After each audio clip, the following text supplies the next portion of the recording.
Good evening, all, and welcome to Unpack Your Shit on Calbert's Corner. As always, I am Calbert, and I'm joined by the lovely, the talented, one of the hosts of Between Two Peers, and whose face is now on a T-shirt, Sir Helga. I'm Sir Helga. I'm out of the West. Apparently, my face is on a T-shirt now, which is... It makes me so happy. I love it. It's fucking weird. So, we're here to unpack your shit. That's right. Or at least start unpacking our shit. And yeah, unpacking our shit. We're going to unpack some collective shit tonight. So this is the second, I guess, set of things in a series where Helga and I are taking a book recommended by her to help me and others watching be a better person. So our book this evening is The Art of Asking by Amanda Palmer. So I'll let you tell me what about this book speaks to you and what you sort of like. What's our reasoning for this book? Okay, so the first book was The Anatomy of Peace, where we kind of looked at like breaking down some hard conversations and addressing our biases and the boxes we create, like how we need to like maintain those boxes to like create an ideal. And so we kind of went off left field with this a little bit. It builds on that concept of like you can't be in a box and still expect to get like help and or motion forward and be healthy. But it takes it to the next level of how to start asking for assistance, how to ask for help, how to address that in the world and in yourself. So we as humans are very terrible at asking for help. Like we're really bad about it. And then we like crab bucket mentality other people into not asking for help because then they're seen as weak. And so this book really kind of addresses a lot of that. And from her perspective, it's really a fun read. There's a lot of snark in it. She drops F-bombs. She talks about being naked on stage. Like there's a bunch of, it's a really good book that gives you her experiences in the process of learning how to do this as an artist. And so that's the reason why I recommended this book, because I figured it would build off the last book much better. It definitely does. So something I noticed in the last that really relates to this one is that when most folks sit down to read a self-help book, right? They're usually very dry. They're very clinical. The last two, and I shouldn't be surprised, have been very quirky and very story-driven and very much relatable. And I think that's been the best thing I like about this. So yeah, this one is again definitely not what I expected to be reading. So we read the first 80-ish pages. It was, granted, looking at the cover, I should have expected some bits of chaos. And what I know of Amanda Palmer and her history and her husband and things, again, not surprised by some of the stories I'm reading. Yeah. But yeah, so there's a lot of good stuff in here. So as I think the best thing is I'm just going to kind of go through and we'll hit some points and we'll see what we can come up with here. And one of the things I wanted to offer up is if you have somebody on the audience that wants to ask a specific question about what we're discussing, I'm happy to tackle that with you. We didn't make that really clear last time. It kind of organically came up. So I just want to start off with like, if something comes up while we're talking, put it in the comments so we can then discuss it. Neither of us are experts. Neither of us are certified licensed psychologists or anything else like that. We're I'm going to put you in my category. We're two fucked up individuals attempting to be better about a lot of things in our lives, going through a series of books that have helped me go from like some poor kid that would get in fist fights over just about anything to a mediator. So welcome to the shit show. Quite literally. Yeah, no, I am definitely not certified. I am certifiable. That's a whole different thing. I know crazy because I are one. All right, so yeah, so this first part, so there's a lot of here, and it's really difficult because there's really not chapters in this, and there's really not. It literally looks like she just started writing and then stopped, and then started writing again and stopped, and like there's just sort of it's a bit of chaos. So this may jump around a bit, but I like it because it is a lot of her just talking and getting through her pieces, and it sort of jumps around a lot, but you get a lot of the good points. It gets more technical as the book goes on. Okay, good. All right. Imagine this, like, for anybody who's thinking about picking up this book, think of this as like the grim fairy tales version of learning how to ask for help. Like, it's chopped up and brutal, and you kind of got to fish a little bit, but it's made in a relatable way that you can be like, oh, yeah, don't trust the big bad wolf. Right. Oops. let's look at a little her background first. I think sort of I guess how she became popular. I mean, well, obviously she's a rock star. She's a singer. She's a musician. She's married to Neil Gaiman. Like those are some all good points here. The As far as this book is concerned, this topic became popular for her because of a TED Talk she did in 2012. That I guess she did, because she was already popular, so she had some fame. They're like, oh yeah, you should probably come do a TED Talk. The TED Talk is based off her. She was one of the first big GoFundMe's. Right. Okay. So I got you. So that you're right. So is it GoFundMe or there's a crowd? It's a crowdsourcing group. Yeah, Kickstarter or whatever. Kickstarter. Sorry. Yeah. She was the first over $1 million Kickstarter. Okay. But so then her TED Talk went from her going, oh God, nobody's going to want to hear me talk, to like 8 million views in some 24 hours or something silly. And like people that were running the TED Talk coming backstage and crying at her about what she did. So let's talk about that. Let's talk about a little bit about what she talked about and sort of the coming out of that. What do you know of that? So a lot of this entire book is based around what came up after that happened, actually, and then the TED Talk. So that's the opening premise of it. She as an artist, and she is not a mainstream artist. She is a very much so like surfs couches with her crew artist that has gone around the world doing trade, basically barter. So she's been asking her entire life for basically like, I will give you this if you give me this. Cool, great. Like now we can have a show. And so when they did the Kickstarter, she got a lot of backlash for it. And so she started self-doubting, asking, and building that community around it, because she got told like, well, now you're a sellout. And she's like, this is all my fans doing this. Like, right. But the TED Talk is actually based around the culture she created. And that's kind of the book.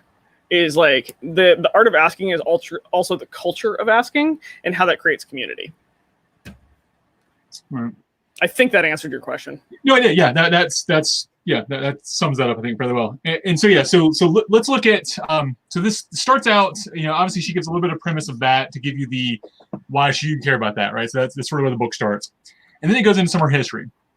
So I think her history, and I'm going to sum it up. And admittedly, I've read it once. Helga's probably read it 1,006 times while she's been writing. She has a repeat, which is great because she's definitely the seasoned pro here. Kind of.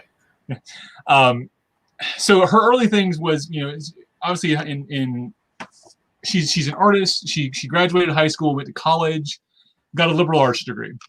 Her parents paid for it, and then she's like, okay, what am I doing with this? Like, what's my next step? I've got to be an adult now. So she could have went to get her master's degree in Germany and panicked because she realized she hated school and hated that monotony, hated the structure of that. So she moved back to her hometown and started dipping ice cream at the local, apparently favorite spot of the musicians and other weird people who need schedules to make ends meet. She lived with some friend, or she got an apartment. She lived with a friend, like very much the laissez-faire musician. But then she started to, she went out in the middle of Harvard Square with a milk crate and a dress and started being a human statue.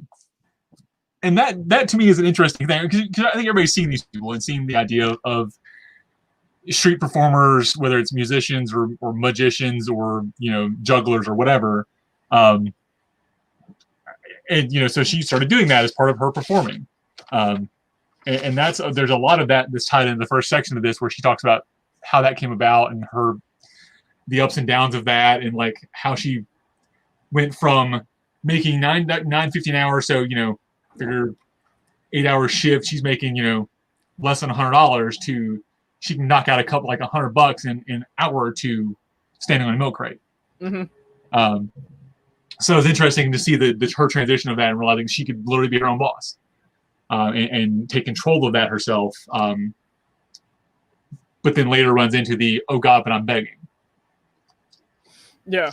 Also, one of the things that is an interesting transition, she talks about the guy that owns the ice cream shop continued to support her. Yeah. where he's like, no, I can give you space so you can change into your dress here and then go do this. And so this is the start of the idea of relationship building. Right. And it's a very subtle thread throughout the entire book, is that the art of asking is also the art of relationship building and community. And so, but one of the things she talks about, like when she got out of college, is she's like, I know I need to have a job and I need to pay rent, but I don't want a job. Yeah, like just air quote job here. Yeah. Yeah. She like puts it in capitalization in the text, where she's just like, I does not want. Now, how do I figure out how to not do this? And so there's a lot of risk in that, and there was a lot of asking. And this is the first point where she confronts the idea that she had enough handed to her to do this. Right. So this is the first round of, she asked, basically her parents paid her to go to college. Like, she understands that with that foot up, she already started along that path of like, this was here and easy for me. It was an available resource. And she actually highlights that in the beginning of the book, where she's like, I felt guilty because my friends can't do that. Yeah, it definitely highlights, to use the buzzword, the privilege that she had, that she kind of throws away, but also she at least used that time while she was in college to learn things that she was interested in, even if she isn't using it the way her parents probably intended for it to, or the way society would have wanted her to. Yeah. She did learn a lot of things that she does use, either in her art or her music or whatever, to sort of translate that. So at least it's, it was useful teaching, even if she's not using the paper degree. That's the important part. I'm looking at, I've got my book. My book is all tabbed, by the way, as we go along doing this. I have like tabs through the book, and they're color coded because I'm a weird little OCD freak. Love it. Yeah, I finally highlighted for the first time. I usually am not a person who marks in a book, but I finally was like, I need to start highlighting things because there were points I wanted to find. There's something we totally skipped in the beginning of this. I have a little sticky on this. One of the things, so she talks about her privilege in asking and being able to go to college, and we're a little bit into the chapter at this point. She actually notes that Steve Jobs, creator of Apple, had to ask to start that. So like so this is the first time she confronts the idea of, there are those that can ask and they community build, and those that just try to like hammer it out themselves. And a lot of the time, the people that hammer it out themselves, like stubbornly, like, I can do this myself, like, they're not actually doing it themselves. And so we hold up Steve Jobs as somebody that made himself from absolutely nothing. And she points out he had to ask his parents for the garage. Like, so his entire thing, like the self-made person, if his parents had said no, where would that be right now? He's not actually, nobody is self-made. There is not a single person out there that is self-made, because at some point there was an exchange of goods, services, time, or space. And it may be something small. So like that, whereas, his parents gave him a garage, but they also gave him power. They were supporting him probably with food and all the other normal house stuff. He may have had a job. He may be doing regular stuff. They at least were supporting him in some way. So yeah, that's a good point. So it may be something small like that, or maybe a large loan to start your business, but the ask is still there. So I mean, the guy that started Bezos, that started Amazon, had a $20,000 loan from his parents to do it. Right. Well, yeah. Look at any of the big names on Wall Street. A lot of them had family money. So I won't speak to any of them in particular because I don't like saying their names. But this is a thing that if anybody else picks up and reads this book, this is a subtle theme again through the book. Is community is actually what you have to ask to be successful. So nobody's actually truly self-made. Right. And she talks about that later when she goes. So she's Amanda's working at the ice cream shop, and she realizes, oh, well, I can just go be a street performer and make more money, but I still need, she at the time was still living in her apartment, so she still needed someplace close by to change and store her stuff, to toting it. So she asked her boss. She said, "Hey, look, I don't really want to work anymore, but I still kind of want to work here because I like the environment and I also need what you have." So she kept like a single shift a week just so she was technically employed, and then could stay there. I thought the funny part was she also used the freezer as a reverse sauna, and the employees would often walk in and find her, butt ass naked, sitting on the ice cream. Just yeah, that made me chuckle. I totally forgotten about that. That was one of my I laughed super hard about that. Like I try because she talks about being naked a lot, which I'm very naked positive. Like I think that's people should be more happy with their bodies, and she's very clearly completely comfortable with her body and does not care. Mm-hmm. Princess Roulette. Her performance in Bavaria.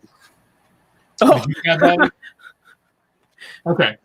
So I guess while she's at Harvard Square, she has a character called the Bride, which is basically her in white paint with a bridal dress on, and it's very much a somber. She has a white base with flowers in it. And one thing she does is when somebody hands her money, she animates and gives them a flower. So that's cute. It's a good performance, and she sticks to the character very well. Before she did that, when she was traveling to, or actually after she did it, and she started traveling more, she went to Germany and picked up a character called Princess Roulette, which was one that was, instead of it being a singular, like where she has one thing she does, she was like, clown makeup-y kind of thing, and would, when animated, would spin in a circle and fall down, and she had things around her. She had 8 or so props around her, and depending on where she fell, she would act out a different scene. Some of them were, they won a little prize. Some of them were, she killed herself in some gruesome way. Mm-hmm. Or there was one that where they had the person who was paying her had to sit down and drink tea with her. And so some things she learned from that was that in this performance, that it was not a captive. It was not a receptive audience all the time. So when you're doing performance in a theater, or either a rock show or whatever, or you're selling art and somebody's asking you for your art, so like a commission piece, you already have an audience, and they're asking for you. Mm-hmm. But when you have an audience where you're just doing your thing and they happen to also be there, so in this case, any street performer, you have to remember that and sort of cater your performance that way. And I know this is sort of not the topic, but it ties back into the relationship building thing and knowing your people and knowing who you're dealing with. So one of the things she talked about there was that she had to realize that people wanted to be entertained and connected with, and they didn't want to be challenged or made uncomfortable. So what I took away from that is we pay to be challenged. So like if I buy a ticket to something, I am volunteering to be challenged. So like I'm going to a talk, or I'm tuning into TED Talk or anything else like that. Versus street performers is that interaction is to be seen. So that interaction it's a one-on-one interaction. And where she learns this one is like, are you going to talk about the kid? Yeah, that's what I was getting. Yeah, go ahead. Yeah. And so she learns this the super hard way, because one of the things on the roulette wheel is actually her death. And this happened with like a 7-year-old, like a young kid. Yeah, the young girl, yeah. And so she fakes her own gruesome death in the middle of the street square, and this kid loses their mind. And so did the dad at that point in time. Like, I have paid to be entertained. And there's a fine line on where you are and what you're doing. So you have to know your audience. Right. So, and this goes into like, you have to know your audience when you're asking. You have to know your audience when you're performing, or when you're, basically your product is, you have to know, your audience. And this is the first hard lesson that she has about that, of know your audience for what you're doing at that moment in time. Right. So they're not coming into a theater to be challenged. They're on the street to be amused for a moment. Right. Yeah. Yeah. And so, yeah, looking at that, it was very much I think a wake up call for her.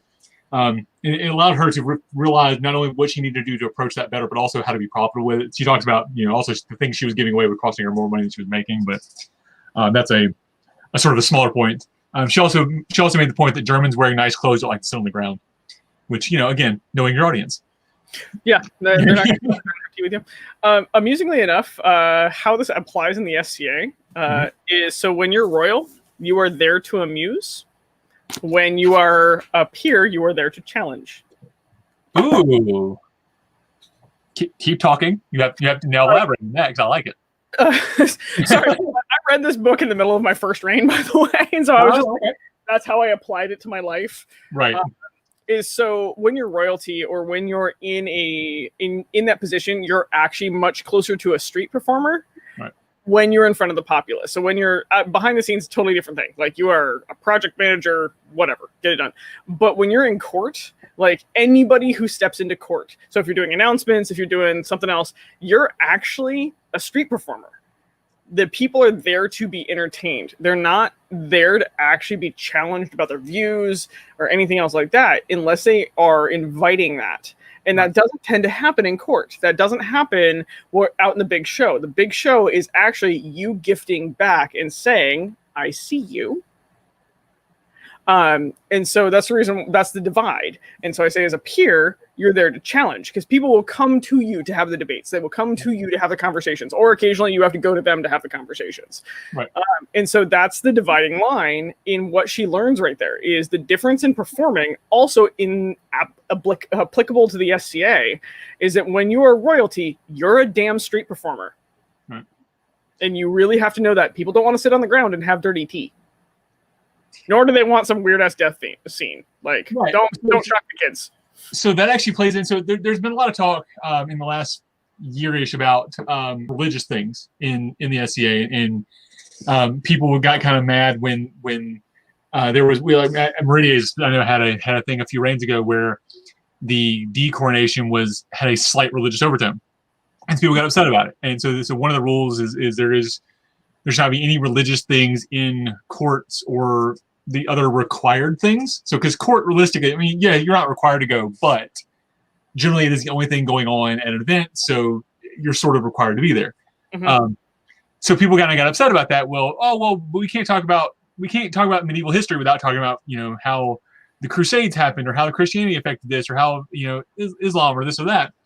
And the idea is not that you can't talk about those things at the SCA, but they're more applicable to classes where it is you're going there with that intent to be challenged on that subject, and not you're required to be there in a court. And so I've made the argument a couple of years. I think that's a good point to that. Mm-hmm. Is that it's whether they want to be there or not. It's also how big do you want your audience?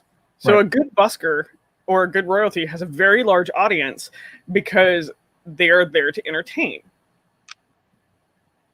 If you narrow your entertainment level, so if you're only doing death scenes, as she does in the roulette, or sitting down on dirty ground and having tea, there's a lot of people that are just going to skip that, right?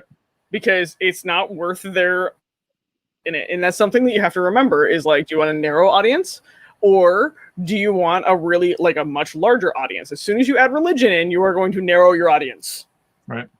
So, yeah. I like that. So one thing she did. Got on my first rabbit hole. Yeah, no, that's. I expected a couple of those. I'm glad you had that royal connection because I never considered that, but that's a really great point to connect the audience perception thing. I like that, how that connects in, so that works. So yes, one thing she does when she comes back and starts doing the bride is that she keeps it. It's all about not happy necessarily because she does some somber and she's sad and she's melancholy as a bride. But it's all about her connection in that 10-second window with the person and how she connects to them and what they get out of it.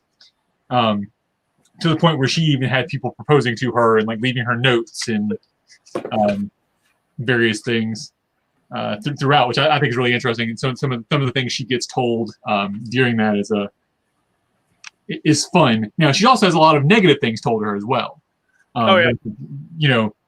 We can address. The one that she says hit her the hardest was the get a job. And that's interesting because it relates to the idea of that artists, and I'm using giant air quotes for artists here, for anybody who does art or is selling something of themselves, is not a real job. Yep. And I think anybody who's ever done art will blatantly argue that. But for those who haven't, it is harder for people who do an 8 to 5 Monday through Friday job to see art or things that are art, dancing, acting, whatever, as a job. Can you do me a favor? Can you tell me the get a job page? Because I want to make sure I don't jump ahead too fast. You think I'm doing this in order? Hold on. Okay, cool. You're not doing it in order because I was that's much further into the section. Yeah, no, it related in my head, so it worked out. Oh, okay, cool. Um, I wanted to double check and not step on your toes. Toes. Also, I'd like to note I love you all enough that this room smells like bacon and hash browns right now, and I'm ignoring it. We appreciate that. I mean, you're welcome to grab some food. Tell Hans to bring you a strip of bacon. Yeah. No, it stays right over there. So one of the things about before the get a job thing, right. That I think is actually really, really crucial to why it affected her so much and why it affects a lot of performers so much, again, royalty, peers, anything else like that, is we fundamentally have a nature of wanting to be seen. And this is that first, this first section talks about this a lot. We want to be seen. And not just as we're going to roll right back to the Anatomy of Peace. Hey, look at that. There you go. Pew, pew. There's a reason why these books stack really well. To be seen is to be seen as a person, not an object. Right. And she actually talks a lot about this busking of, she would make up stories in her head. She would interact with them because she is completely silent while doing this. Right. And how they interacted with her affected those stories. So she'd go through 1,000 heartbreaks in a day, or fall in love repeatedly, or anything else like that. But this is all about being seen, which will later on go into, and I'm just going to spoil a little bit of the book. This actually will later go into trauma processing and how you ask in trauma processing. Right. Which is it's a hard chapter, by the way. Okay. But you have to this entire layout is to be seen as a person, not an object, even as an actor. Their entire job, a good actor makes you feel seen, makes you feel interacted with. A good set of royalty makes you feel seen, makes you feel interacted with, makes you feel heard. And so this rolls right into the get a job thing. So she's out there basically burying her heart, so she makes sure that people are feeling seen by her, by the actor that they are paying. And it's her entire job to make sure that they feel that interaction is very real. And so she invests herself in that interaction. And so when she gets shouted at, get a job, it's actually really hard because it takes away all that power. Right. All of that is gone in a moment because that is her job. Her job is to make that person feel seen. For 50 cents, they should have a moment in time where they feel genuinely connected to another thing or person in the world. And she talks about too, because she spent time as a stripper, and yay, sex work. I'm this channel is sex work positive. But she said when she was doing that, it was very much a physical connection. There was no emotional connection. Whereas, and people would look at her crotch as opposed to looking her in the eyes. Mm-hmm. Whereas when she was doing the bride, it was the exact opposite. Those who wanted the connection, who were there to have that connection, would look her directly in the eyes. And she thought part of that was the makeup, and the character allowed them to disconnect from the person, mm-hmm. and make the connection to the character, because they weren't necessarily thinking about it the same way. And I think that's an interesting approach to that, because she's not wrong. And there's people that I know that are also actors or in various things that when they put on a character, they can connect in a different way they can as a person, as them as a human. Yeah. People that have autism or ADHD or various, the spectrum of various mental disorders. There's a lot of folks like that also become actors because they can then disconnect themselves to connect better. So I think that's interesting to see how those connections happen. So she talks. So there's a couple quotes that at one of the points when she's asked or she's yelled at, and she's going through this whole the fraud police thing, which I know is going to be a big topic for you. Yes, the fraud police. All right, so let's jump into that, and then there is a question in the chat that we'll get to from Luxia about her and her husband, and yeah. The question was, so and maybe it's appropriate to ask it now, and so I'll go ahead and pitch it out there. Why is it harder to ask for help from people closest to us than it is for others? So in this case, she's Amanda's busking on the streets, has zero connection to the majority of these people, and can ask in this case, but can't then ask her husband for the same thing. So do you want to address that now, or do you want to address the jobs thing now? Oh, shit, you asked it, so we might as well address it. So we're going to be skipping way hard into the book. Also, you're going to be getting my personal opinion on this and not Amanda Palmer's. Oh, okay. I'm good with this. Let's go. Power dynamics. That is why it is harder. The closer the person is, we make the assumption that they can't say no. Oh, yeah. Now there's an emotional investment in the answer. Right. So you're out on the street and busking, or you're working with a crowd of people and everything else like that, or you're even working as a waitress and you get a tip. You are uninvested in that person actually paying you. Right. It is very good. It helps. You want to do a good job, so you get paid. But there is not the emotional investment in the power dynamics. The closer you are to a person, the more power dynamics we calculate in what is going on. And we are emotionally invested in their response. Right. So if like I ask my husband, like, hey, I want to go do this thing, and he goes, no. What the fuck? I said I wanted this thing. Right. So now there's actually an emotional investment in like I was actually emotionally invested in him saying yes. I was kind of just like politely asking him actually. It was more of a for your information, not an actual question. Thanks. Yeah. And now there's a conversation going on. Right. Or like, well, but why would you deny me that? Or why is this an issue? I thought this would be okay. And so the closer we are to a person, the more dialogue we actually tend to have in our own head actually about it. So we're already pre-invested in that conversation. We're invested in the outcome. And we expect a certain outcome. And then when we don't get what we want, there is emotional devastation that we then have to work through. Do that again. Do that again. The emotional devastation. Yeah. Thank you. So, and that's actually really hard on people. It's the reason why a lot of marriages fail, a lot of very close relationships fail, because we stop learning how to be vulnerable with each other because we're invested in the outcome, not in the conversation. So yeah, no, I can do that. I'm going to say my answer is like this book and The Anatomy of Peace and The Subtle Art of Not Giving a Fuck and Stop Doing That Shit. So just so you know, that my answer is not directly out of the book. I'm actually just directly answering that question. No, but I think you're right. You hit it correctly, and that's interesting too because we look at power dynamics from two different directions. We look at in the SCA, we have the power dynamics of the royals of the peers and the same idea of them not wanting to ask for help. And you and I have experienced that very recently with royals not wanting to ask for help because I think it's the same thing.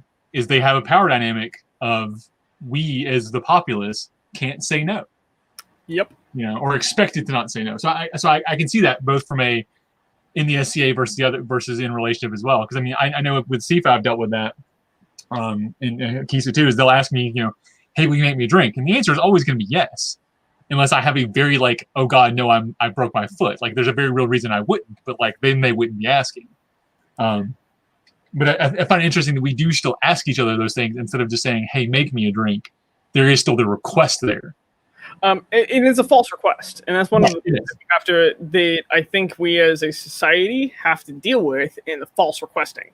So if I need something, I should say, like, I should trust my partner enough to say, I need you to make me a drink. X, Y, and Z. I'm stuck at the computer. I'm doing this. Or, fuck, I've totally looked at Hans before and been like, I need a drink and I feel too lazy getting out of bed. And he was like, okay, I'll go make you a drink. Or just like, nope, sorry, you got to get over your lazy. Like, but that's instead of asking and then expecting an answer, I was just really motherfucking honest. Of like, I'm sorry, I'm too lazy. Maybe you're less lazy than I am right now. And that's one of the things that I think we set all of each other up for failure. Like this is a huge thing. Right. Is we ask, we're invested in the outcome, and instead of just telling somebody, hey, I'm invested in this outcome, or I'm gonna go do this, and really what you answer isn't gonna affect me. Right. Like, my bad, I'm sorry. Like, you're either going to be okay with this or you're not, because you don't have an option.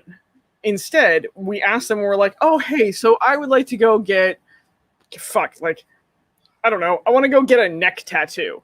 and we're really invested in getting a neck tattoo, and then our significant other is like, no, like that's a hard line.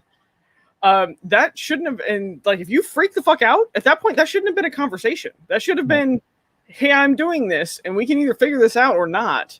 And then it's a completely different conversation. Right. Like, cut the emotional bullshit. Either ask when you're not invested in the answer, or say what you mean and then have the conversation around it, knowing you may change your mind. Right. You may totally change your mind with the conversation, but the lead into both of those things, completely different outcomes. Because one, you're open that you are attached to the outcome. The other one, you're actually listening to them and waiting for a response. So listening to, to understand versus, listening to just respond goes there too. So Lucia mentioned in the, so it's about learning how to have crucial conversations as well. So in this case, learning how not to. So if it's not a conversation you want, then don't make it a conversation. Put it out there, be honest. Over that, like that book is delightful. It is dry as fuck, right? But it is delightful and really, really good, full of tools. Interesting. Okay, well, we'll add it to the list. If you don't think that's on your list, you are so wrong, because it is. I just stopped looking at the list. It's just easier. I'm just going to say, hey, Helga, what's next? And you're just going to give me one. I don't have to look at the list ahead of that. And then Tinkrick says that lost ... Is there any way that we can get you back on the page with us? No, it's she said she lost a good friend because of that. Oh, fuck. There was a misspelling, so it was corrected. Oh, okay. Sorry, I was just like, I just saw the last one, and I was like, yeah. Okay, so jumping back into the whole jobs thing, because there was a couple quotes I wanted to read of that I thought was a really interesting way that it was put. So she was going into the whole the fraud police mentality of why am I not good enough, yada yada yada.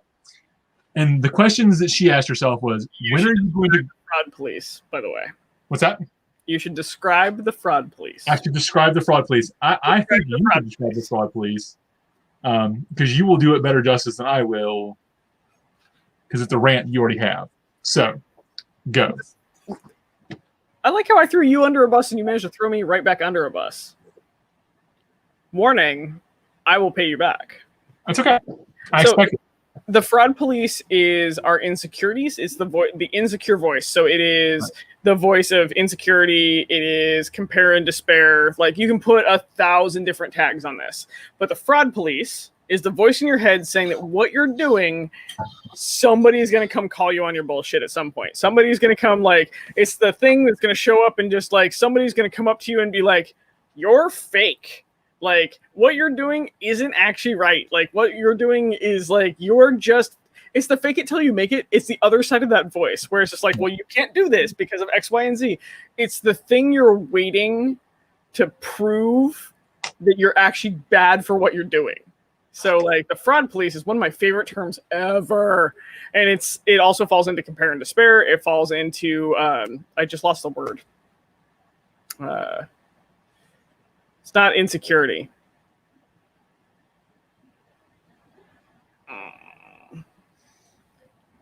Just make up a word. Honesty is what it is, but right. But it's the other side of owning what you're doing. It's the side telling you, like, you can't do this. Somebody's going to show up and call you on your bluff. Somebody's going to call you on your bullshit, and then everybody's going to know. Like, right. Every single person's going to know. And if you don't think that every peer has this, you are wrong. Holy crap. Any good peer has this going on constantly. We're just waiting for all the other peers to be like, you're not really a knight. Like, you're not good enough to be here, and we don't know why you are.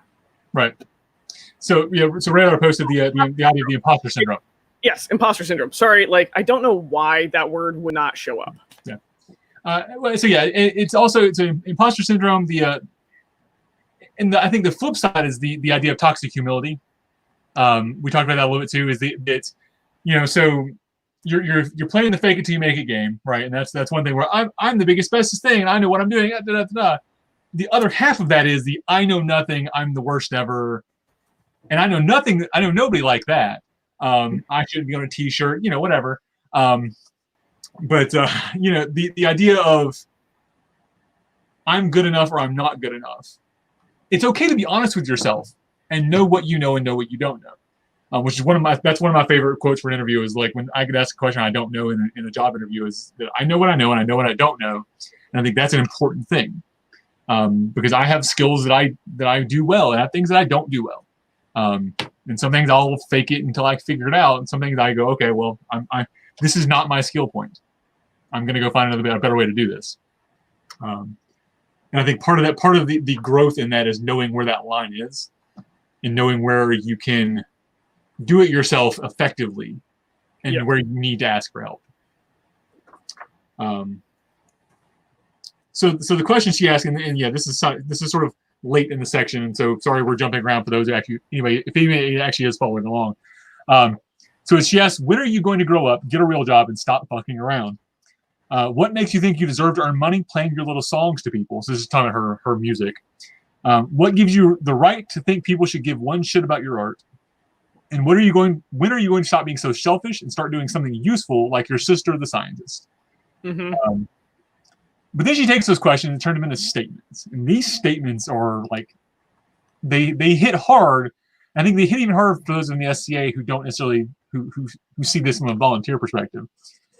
Artists are not useful. And when I say artists, fill in scribes or any other thing that you've ever been told you are not useful for. Grown-ups are not artists. Artists do not deserve to make money from their art. An artist is not a real job.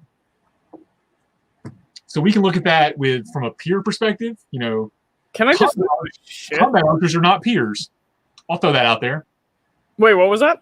So we look at things that are like combat archers shouldn't be peers or are not peers. You're gonna get me to go down a really fucking weird road. Come on, I did it. I threw it out there.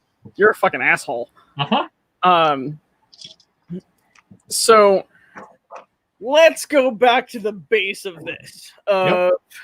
If you aren't producing standard monetary output, so if you are not somebody else's servant for something that is not art or enjoyable for the most fucking part, you're not actually producing. This is actually a market control system that was put in very early on. It's a capitalistic society view that has been applied to an extreme. I would like to note that art includes movies and museums and all those other things that we say are worthless. And then we only celebrate our artists when they're fucking dead. And so one of the things the SCA that I absolutely adore about the SCA is the SCA is actually founded on our artists, even in the heavy fighting community. We're going to set the peerage thing aside for a moment. Okay. Some of our most celebrated fighters are artists at what they do. They're beautiful to watch because they're very, very good. And everything in our society is based off renown. Renown is currency in what we do. And so our renown is based on what we can produce. So fighting, arts, singing, like you can look at anything. And so we celebrate a lot of those people, which is one of the really, really cool things about the SCA is that we don't tell our scribes, oh, well, you're useless. And if anybody does, I will punch them in the taint. Like hardcore.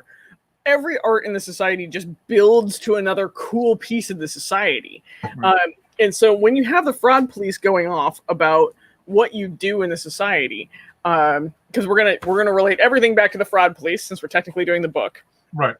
Is you actually have to understand that the society. I described it. Let me see if I can re-describe it this way.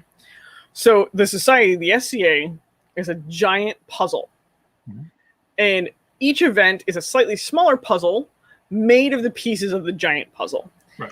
And you can take we'll take some pieces are bigger pieces of the puzzle. So like heavy fighting is a bigger piece of the puzzle. We're all just gonna understand that. Just call it is, yeah. Yeah, we're gonna call it a spade a spade. We're calling it right there. Costuming is a bigger piece of the puzzle. Scribble art, bigger piece of the puzzle. Like they're very known arts. And so you can take those bigger pieces and you can very easily fill in a little event, or you can make a little event out of many little things. And that's a really cool thing about the society is that we are a giant puzzle that nothing can stand on its own. Right. Even heavy fighting. heavy fighting cannot stand on its own. Look at Battle of Nations. But good. I mean, and I love my Bond guys. They're amazing. Everything else like that. They're not what the SCA is. The SCA is a community. They are a sport. Right. And so that's, with much love, they're a sport. And so that's one of the really cool things. And so you have to remember that when you hear the fraud police, when you hear imposter syndrome, when you hear that, because mundane Western society says that arts are of no value. Right. So like my drawings, my shields, like somebody standing up and doing a bardic piece has no value unless it can be monetized. In the SCA, we monetize very little. Actually, we do a lot of barter and trade. Which I love, by the way. I try to, when I do anything commission for anybody, I try to say, no, I don't want money from you. And if they require money, I make them give it to a merchant. I get a thing directly from somebody else. So amusingly enough, that is a short circuit to the fraud complex. Okay. Because so that is actually us all saying, this is a very down the rabbit hole. This is all of us saying that, yeah, my art isn't worth money, but my art is worth time. So you are not monetizing your time. You're only monetizing your output. Right. And so it's a weird little like short circuit, because I use it all the time too, where I'm just like, nah, I can't take money for that, but I can totally take trade, because time has value, but my art shouldn't be worth money, which is like the dumbest thing ever if you ever think about it, because like I can do the math on how much I make in 24 hours. Like I literally know my dollar amount for a 24-hour day, because technically your boss actually pays you to sleep. If you think about it, your boss isn't paying you for 8 hours a day or 12 hours a day. Your boss is paying you for the full 24 hours of your life. And it's a really interesting fucking weird fuckery, by the way. And with salary jobs, there's you can break hourly jobs down differently, because you could have multiple different hourly jobs with different things, and the math becomes harder. But simplify it down to the lowest base thing that your boss is paying you to be available basically 24 hours a day, because you have to show back up at like whatever time in the morning and do it. Right. Because not only are they controlling the actual work time, they're controlling when you have to be there. So that only changes if you've got a contract job where it's a do X, Y, and Z. We don't care how and when you do it, which is uncommon. It does happen. I have seen jobs like that, but it's uncommon. And generally, still there's some sort of deadline to meet, so it's still some control aspect. So we know what 24 hours a day costs us, and so we're willing as artists to trade time way quicker than we're willing to trade dollars within the SCA. Right. And then we actually have a very toxic culture about dollar trades in the SCA, amusingly enough. Because like, how many of our merchants are Laurels? It's true. Like when they get brought up, well, but they merchant. No, fuck you. They still make all their wares. Jesus. Right. I haven't seen that happen. Now, granted, I'm not, not being a Laurel and not being in those circles as much. I don't know, and I know you aren't either yet. But I haven't seen that happen in Meridia's. I'm sure it has happened, but that's interesting. I didn't know that was a problem. Interesting. At least it is West Coast wise from my experience, and I'm going to say my small bubble of the SCA. But that can be applied to anything. Artists are much quicker to barter than they are to accept dollars. Right. And that's one of the things that starts, like, she's going to go into this later in the book about that is the fraud complex applying, or the fraud police applying themselves to us. Right. If I get paid for something, at some point somebody's going to tell me I'm not worthy of it. Right. Like, shit, we can use it in a really extreme example. Sex work. Here is the most extreme example of a sellable art. And all of those women and men are hated on. Right. You shouldn't have to pay for that. You shouldn't have to do this. You're just X, Y, and Z because you're selling your body. That is the most extreme example of somebody having another person's fraud complex applied to them. Look, if somebody's willing to pay for it, it's a goddamn art, and it's a job. Like, you don't have to have a standard job. Like, that's not how this goes. You don't have to, like, fall into some niche fucking bullshit category. Like, You are perfectly fine doing what you are. You want to know why? Because people will pay for it. Right. Somebody will pay for it somewhere. Mm-hmm. Yeah. So Nice that was a very weird rabbit hole off the fraud complex / fraud police, but like occasionally I will actually run around my room being like, "Wee wee wee, the fraud police are coming for me," and then I'll go back to painting a shield. Oh, we need hats. We need hats with the lights on them. Oh, we totally could do that. Like we could chase people down at events. I'm down. This is happening. So we got a lot of good comments. So Reese is saying that he can't monetize his music. He much prefers to barter. I agree, but I see where I've never thought of it being a fraud police thing, and it's. I think my approach to bartering is I want to keep things I do that are art as a hobby, because I'm not an artist professionally, and I'm not an artist even realistically. Like I don't do conventional arts. Like I'm a herald, which is also sure an art. I can give you that. But I would much prefer to be paid in things that are meaningful to the person than I would in money, because money, and that's because I dislike money in general. I dislike our entire currency system because it is diluted and controlled by the powers that be. To jump into conspiracy theories for a second there. But I like when I can barter, because I can then get something that is meaningful to that person, or something else that's some part of their art that I can't create. So I can trade a game board that I can laser cut and do the design work on for a hat, because I can't make a hat, but I really need a hat and they really need a game board. Yes, we could both just pay each other $50, but your time though. Right. Oh, it's the same difference, and I recognize that there is no difference here. But it'd be just us shuffling $50 around two different directions, so it seems silly. But here's the weird thing: is we won't put money on our time. Right. Like I didn't start charging real amounts for my shields until I actually had a spreadsheet of how fucking long those shields take me. Right. Because my time, like whatever, like you can pay me $2 an hour, and then I did the math, and I'm like, shit, they're paying me 50 cents an hour for this shit. Like I won't work for my boss for under 20. Right. Like, so I'm sorry. There we go.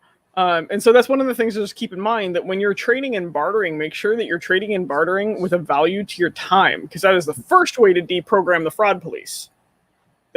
You have to actually value your own time and your own art in a manner that can then be negotiated for, versus letting them do. And that's actually the difference too, by the way.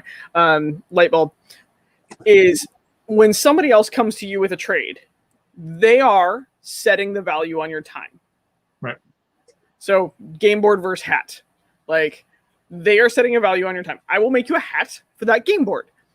And then there's no discussion on how much time is invested typically in either item. It's just, I want this, you want this. Cool, great. Versus when somebody comes to me and says, I want to pay you for a shield commission. So even if there was like, I would like a hat for one of your shields, that hat could cost them between 5 and 10 hours, maybe. If that. Sure. Like, cool, great. A shield cost me 45 hours. But most people have never calculated that. They're like, yes, I would love to trade you for a hat for a shield. That's not actually monetized trade at all. Right. Like that's letting them set the value. So when I put a monetary value on something, I'm setting the value, and that's when the fraud police come in. And that's the workaround a lot of people have, is like, well, if somebody offers me this, then that must be the value of it. So the outside source is setting the value. It's when it's internal that's when the fraud police like show up, of just like, you don't get to set value on art. Fuck you. You're not worth anything. Like,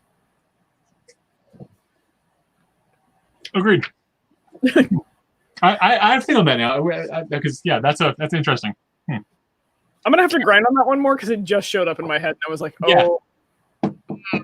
Yeah. I think monetizing and the idea of trade is I think that's an hour-long show in itself. So we'll address that. I'm sure it'll come up again. Speaking of people I'm trading hats to, hi Runa. So it's funny. The nullbound hat. Well, she's making my Scythian hat, because Oh my god, I actually really want to get one of like the Scythian hats with the cool like things and stuff on them. I just think they're bad. Again, Scythian, I really want to dive down that rabbit hole.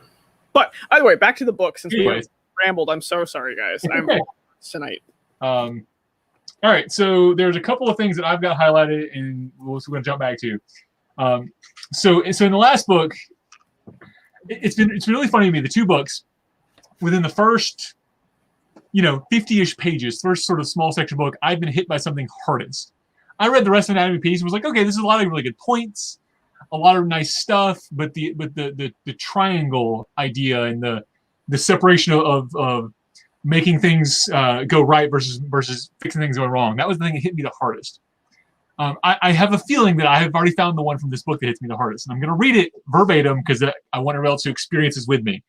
So this is I think it's talking about her part of her childhood. She had a neighbor that she interacted with, became sort of like her, like an uncle, or is the people that sort of adopted her spiritually.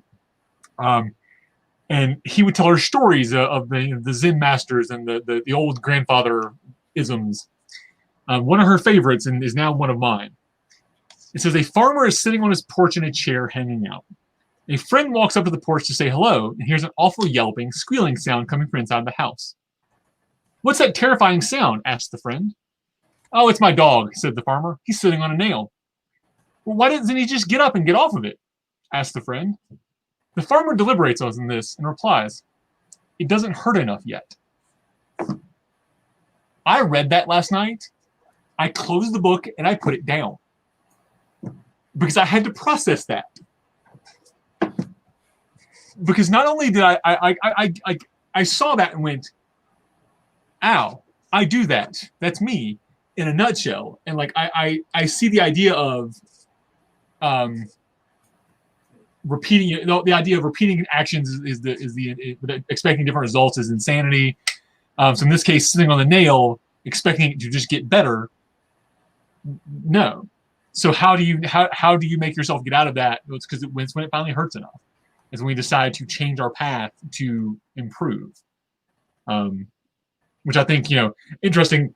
The idea for me starting this whole show was me realizing that I had things I needed to work through. I found someone who, I asked someone who could help me because it finally hurt enough to me. I've been through 30 years of dealing with my own bullshit that I finally got hurt enough to realize it was a problem. What? That sounds so simple. I know, right? So yeah, so that was I think the point last night. And I read it to the girls and they all went ow as well. So it definitely hit us all kind of hard. So what are your thoughts on that? This is one of my favorite things ever, actually. Okay. That is the angry unpeer stage. Yeah. Okay. Or fuck the angry peer stage, like anger. Typically, that's fucking anger. I'm gonna out stubborn that nail. And so we go through life. I'm going to actually speak outside of the SCA context. The reason why I like this so much is we go through life and we choose to hang on to things instead of changing things. We assume that by changing things, we will lose things. So we wait until the last moment of when it hurts too much. So that's how relationships blow up. Because you want to know what's really cool? When you break up with somebody pretty early, where you're just like, this really doesn't feel like it's going well, and you have a conversation about it, you still end up friends before you fucking hate each other. Right.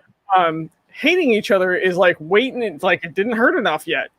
Like humans will make the choices when it hurts enough versus like when it's actually healthy. Like, just look at your ass. You're sitting on a nail. Like, right. No wonder this sucks. Like, shit, stand up, move over 6 inches, like something. Fuck. And so it also is it's the outside lesson of sometimes we can't save people from themselves. The farmer's not going in and grabbing the dog by the collar and moving the dog. He's waiting for the dog to figure it the fuck out. Right. And sometimes we have friends that like, and this is going to be a heavy chunk of conversation, so I'm sorry. Cool. Sometimes we have friends that are in very terrible relationships, bad boss, from boss to significant other to like peer. You can put all of that in there, like bad relationship. Right. And that relationship is toxic and abusive. And they can't get out. And every time you try to go grab them by the collar, they just like double down. Sometimes you have to wait and just kind of be like, I'm hanging out on the porch and I'll be here when you're done. Like, I can have as many conversations with you where I'm like, you're sitting on a nail. You're sitting on a fucking nail. You're sitting on a nail. They haven't asked you yet. Right. Going back to the art of asking, they haven't said, hey, am I sitting on a nail? Which is the reason why this sucks so much. And so that's one of the things that I take away from that story is it both from an internal perspective of occasionally I'm like, this sucks, this sucks, this sucks. Can I stand up and shift a little bit? Like, can I move? Can I change how I'm doing this and it will suck less? And I try to do that very early in relationships, actually. I try to do that almost bluntly in almost all relationships of my life. Like, right. I've got a problem with my boss. Cool, great. I may lose my job, but I'm willing to go address that nail. Like, just be like, I'm sorry, our communication seems really off. Like, what's going on? Right. And then from the outside perspective, I try to offer, like, hey, it seems like you're sitting on a nail. Can I help you not sit on a nail? And if that person's like, I'm not sitting on a nail, yipe, yipe, yipe, yipe, yipe. Like, I'm going to go sit on the porch now. Like, I don't have to say, I agree with you that you're not sitting on a nail while you're also now just bitching. Right. So to connect this back, because I just made this connection in my head, I realized that I have trouble doing with myself what I often do with others. Mm-hmm. And that, as a project manager, as a person who likes finding holes in systems, I walk into a system and go, hey, look, here's your giant holes, and tell them how to fix their problems. But I don't do that to myself enough. I don't do the internal version of that nearly enough. So that goes back to the whole, making things go right versus fixing things that are going wrong idea. Because one of those things is building relationships. One of those things is communication. So we look specifically at the dog mentality. Yes, the farmer could have pulled him off, but the dog probably would have went back. The dog did not learn why it was hurting, because that farmer cannot communicate with that dog. They don't speak the same language. So you have to find the common communication there and build that relationship with that dog so that the farmer trusts the dog or the dog trusts the farmer to, so on and so forth.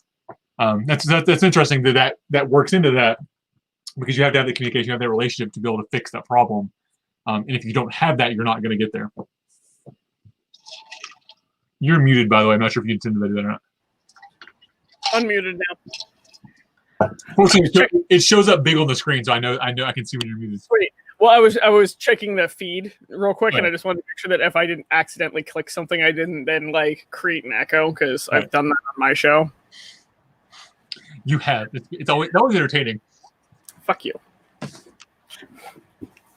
See, look, I'm not sitting on the nail. I hit the mute. There you go. Which I don't know if you saw. I saw to branch out for a second. I saw a bit of a panic from Tulia a minute ago. She wasn't sure what thing was going live when you posted that on your Discord. I have had an absolutely crazy day. My communication is absolute dog shit. And so that is 100% not on her. That is on me for not being like, hey, I'm doing a book reading. Right. I just said, we're live. And then she was just like, what the fuck? I saw it pop up. Oh, poor Tulia. Yeah.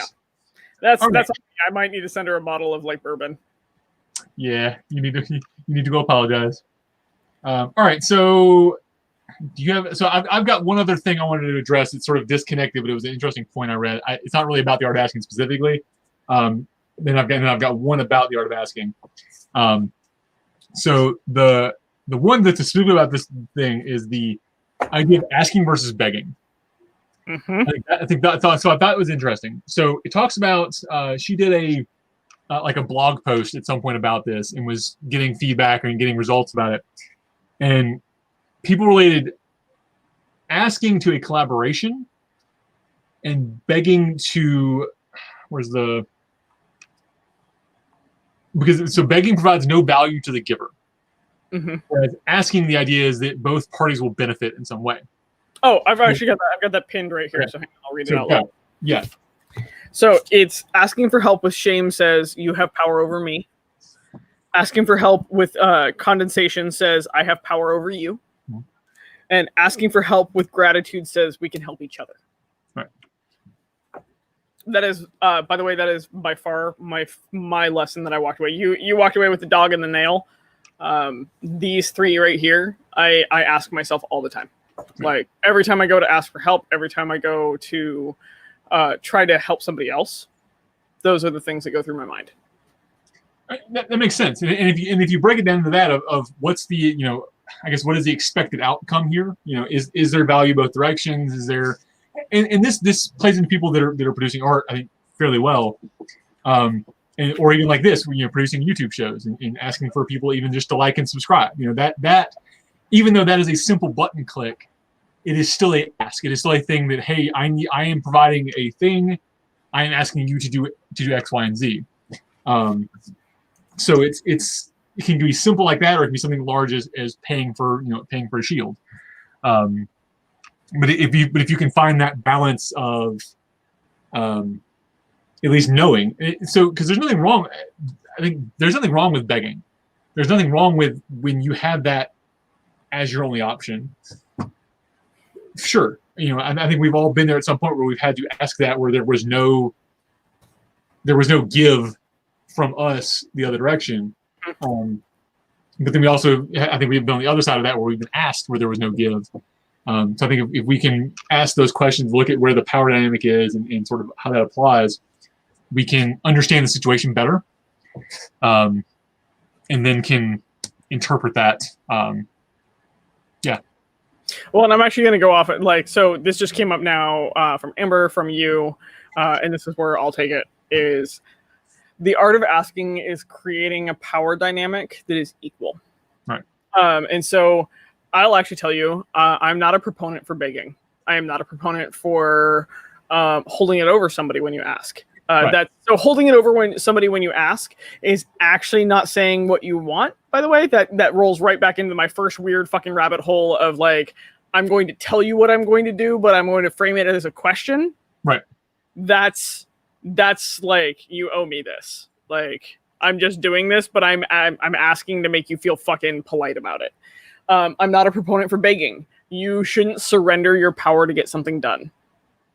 If that's what's happening, then there's something wrong. Right. And so I'm very much so for the gratitude, asking with gratitude. But that means that all parties are coming to the table to make each other feel equal.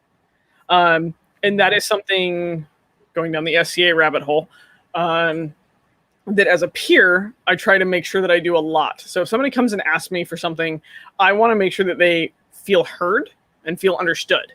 Then we're on equal footing. Right. So they may be asking to use my renown. They may be asking for like one of my skill sets or something else like that. But until they feel heard, they're actually not on the same playing field as me.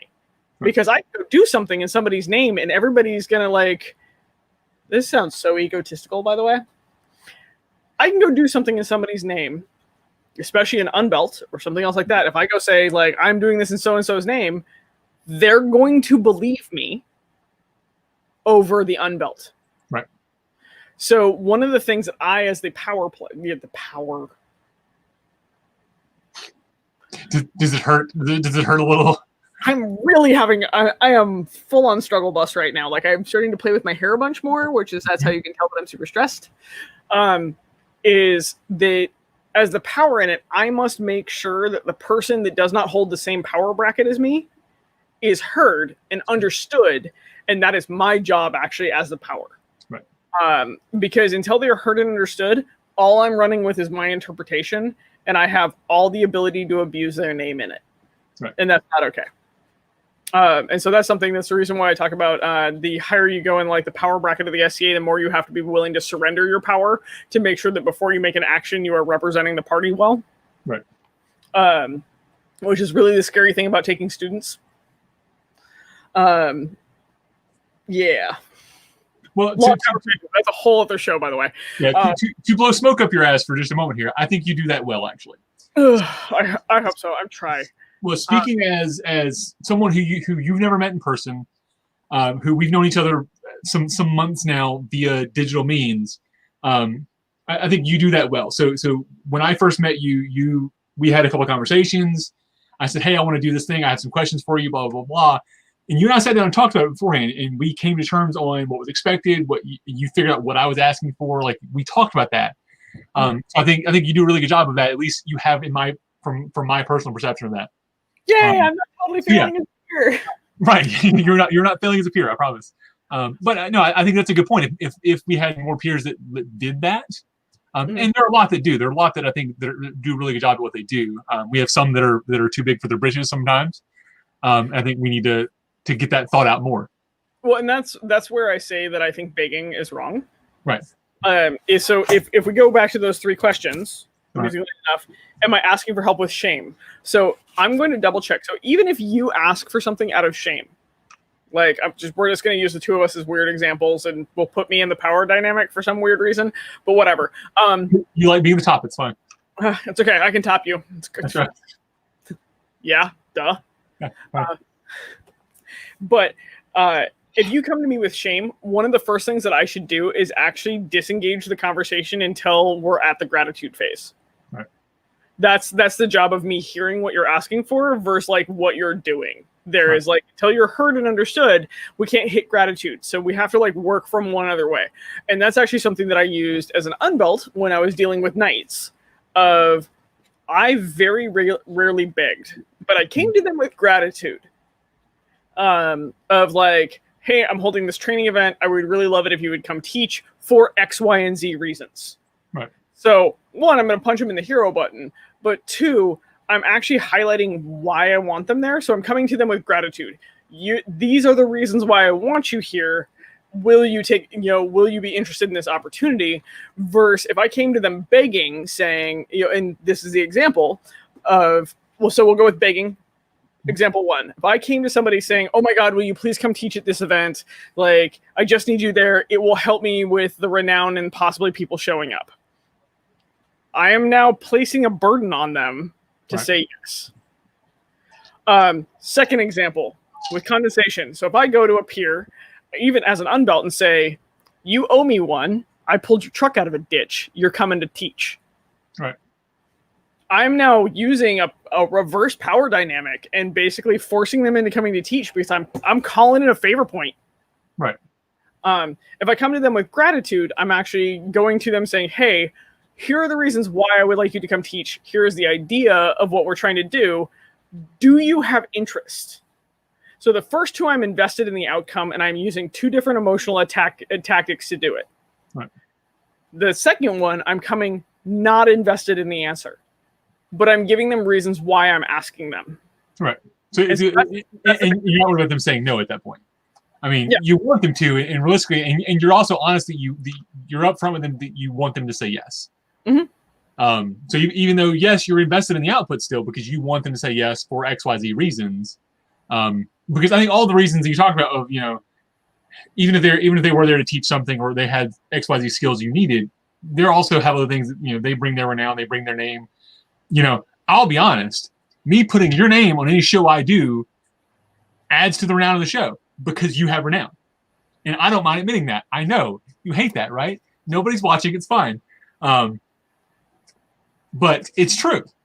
So, but you and I know that, and you know that going into this, but that's not at all why I asked you to do this. I asked you to do this because of your skills as a mediator, as a peer, as someone who's been there, right? Mm-hmm. So I think that's important to know. Like, yes, those things are there, and those things that are the begging things are there when you ask, but they shouldn't be I think it's the focus that matters then. Yeah. And this is, so to bring it back to the book, amusingly enough, this is the whole setup. So this whole first section is a lot of the conversations we've had here, and we've had the conversations at a deeper level than the first section of this book does. The first section of the book is basically setting up to have all these conversations through her experience. Right.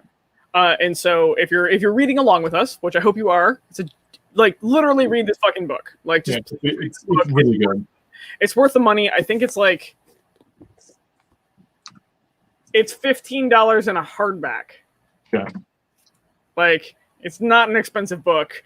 You can get it on Amazon Audible for I think it's $9. Yeah, give me a second. I will pop the link into the chat. Actually, that'd be sweet. Awesome, thank you. But to bring it all back, we've touched on a bunch of subjects. We've touched on the ego of asking. We've touched on the fear of asking. We've touched on some of the ways that we then interpret it. And this book, as it goes along, is going to continue to do that. It's going to continue to build on it from experience, and how it was then applied to it. Right. And this section actually rounds out into Amanda Palmer was starting to have some financial needs to make a show happen, and her famous writer husband Neil Gaiman was just like, "I'll just cut you the check," and she couldn't take it. It turned into an emotional huge weirdness. We've touched on it in the beginning of the show, or in the middle of the show, where the closer you are, the harder it is to ask because the more you're invested. And the next section of the book is actually going to go into that. Cool. And so I'm not trying to wrap it up, but I just realized that you and I can rabbit hole about fucking anything. No, yeah, I think that was a good point. So I think I'm interested to see where that goes, because I mean that realistically is I think the biggest point is she's addressing the why she couldn't take the money from her husband, especially because it was a loan. To me, that's silly. I mean, because I've taken loans from, I still have people that I owe money to that I've taken money from in the past, and I just keep a tally of it. And when I have money, I pay them. And we establish that up front. So I have no problem taking money from people when I need to. So in this case, it's a silly thing to me that she couldn't take the money from him. But after reading some of her background, it made more sense. It's not how I approach money or how I approach life or my finances in my household, but I get where she's coming from. So I'm really interested to see how she resolves that. I think that'll be a good, future show. How you resolved it? Oh, I mean, it's okay. So financially, personally, we in our household, we have one giant checkbook. There is no different money. And that may be weird. I've never, any relationship I've ever had, when I moved in with my wife, before she was my wife, before she was my girlfriend, her mother literally handed me their checkbooks and said, "Here, fix our money for us." And we just sort of managed our money collectively. I am also very socialistic in my views of life. I realize that pooled wealth is better. So I've never been a split wealth kind of person, which is why when I first read this, it was very off-putting to me, because it's not how I approach my financial things.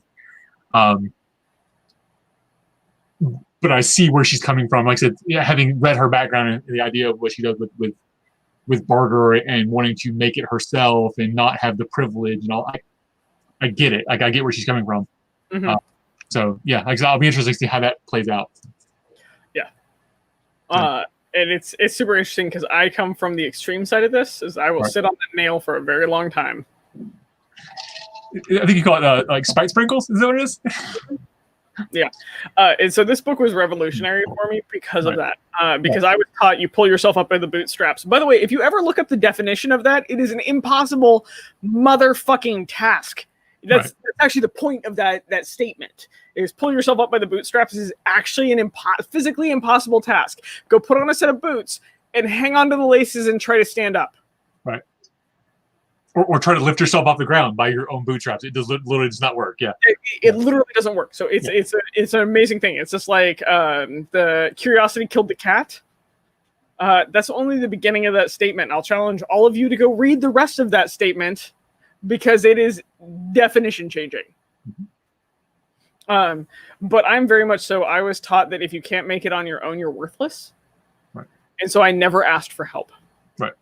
And that caused some really bad things in my life to happen, because my friends would be like, "But we can just help with you. We can just help with that." And I'm like, "This nail's only 4 inches into my ass. I got it. It's fine." Yeah. Yeah. Hopefully I don't get tetanus. We're good. And so this is the reason why this book was so good for me, is because, Cal, I think that both you and I are going to address this from two different ways. You have a very open mindset of asking. You will go forward. You will ask.